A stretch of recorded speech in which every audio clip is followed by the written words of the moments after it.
ಇವತ್ತು Bigg Boss season 12ರ grand finale. ಪ್ರತಿಯೊಬ್ಬ ವೀಕ್ಷಕನಿಗೂ ನನ್ನ ಹೃತ್ಪೂರ್ವಕ ಕೃತಜ್ಞತೆಗಳು ಎಂದ ಸುದೀಪ್. ಇವತ್ತು ಸೂರ್ಯಾಸ್ತದ ವೇಳೆಗೆ ಬಿಬಿಕೆ 12 ಮುಕ್ತಾಯ ಅಂತ ಕಿಚ್ಚ ಟ್ವೀಟ್.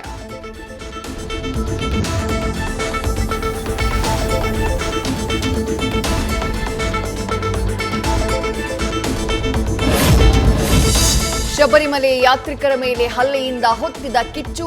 ಆನೇಕಲ್ನಲ್ಲಿ ತಮಿಳುನಾಡು ವಾಹನವನ್ನ ತಡೆದ ಕನ್ನಡ ಪರ ಹೋರಾಟಗಾರರು.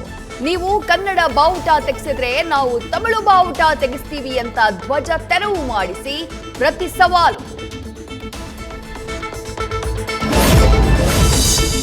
ಪೌರಾಯುಕ್ತಿಗೆ ಕಾಂಗ್ರೆಸ್ ಮುಖಂಡನಿಂದ ಬೆದರಿಕೆ ಕೇಸ್. ಬೇಲರ್ಜಿಯನ್ನ ಜನವರಿ 22ಕ್ಕೆ ಮುಂದೂಡಿದ ಚಿಂತಾಮಣಿ 2ನೇ ಹೆಚ್ಚುವರಿ ಸೆಷನ್ಸ್ ಕೋರ್ಟ್. ಬಂಧನ ಭೀತಿ ಹಿನ್ನೆಲೆಯಲ್ಲಿ ರಾಜೀವ್ ಗೌಡ ಎಸ್ಕೆ.